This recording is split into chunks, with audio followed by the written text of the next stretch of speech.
ពីគ្រឿងផ្សំបង្អែមល្ហុងស្មោះស្នេហ៍គឺមានល្ហុងទុំមួយចំហៀងត្រចៀកកាំ250 មីលីលីត្រគ្រាប់ចន្ទី25ក្រាមស្ករក្រាម25ក្រាមហើយនឹងទឹកដោះគោស្រស់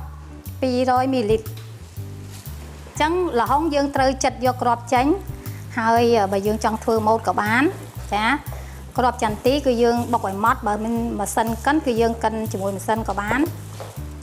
ទឹកដោះគោស្រស់នេះគឺយើង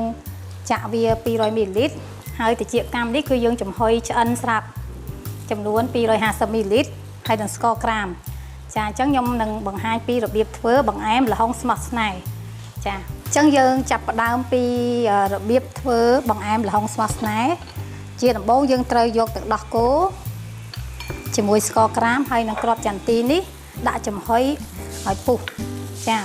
ចំហុយក៏បានដាំក៏បាន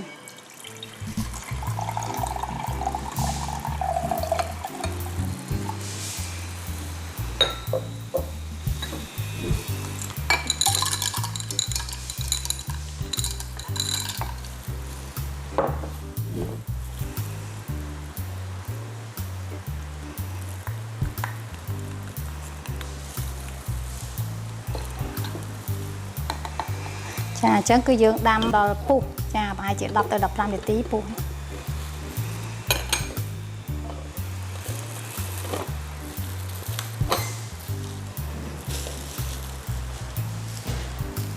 ចាឥឡូវឃើញថាទឹកដោះគោយើងបានពុះហើយចាអ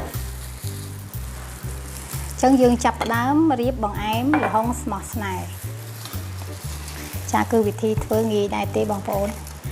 ចាសម្រាប់បង្អែមមួយចាននេះគឺយើងញ៉ាំបាន2នាក់ចានិយាយទៅគឺតម្រូវគូស្នេហ៍តែម្ដងប៉ុន្តែគូស្នេហ៍នោះគឺអាចញ៉ាំបានទាំងគូស្នេហ៍ចាស់គូស្នេហ៍ក្មេងអញ្ចឹងគឺយើងចាប់ផ្ដើមដួសទឹកដោះគោជាមួយនឹងគ្រាប់ចន្ទីហ្នឹងដាក់ចូលទៅក្នុងល្ហុង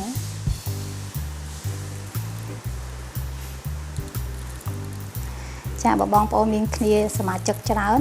អញ្ចឹងយើងអាចធ្វើគុណទៅតាមនឹង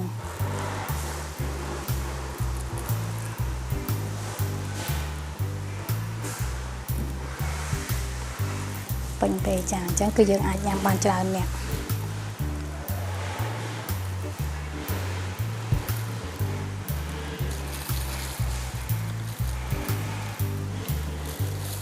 អូខេអញ្ចឹងគឺបង្អែមល្ហុងស្មោះស្នេហ៍គឺរួចរាល់ចាហើយវាពោរពេញទៅដោយវីតាមីននិងរសជាតិឆ្ងាញ់ទៀតផងចា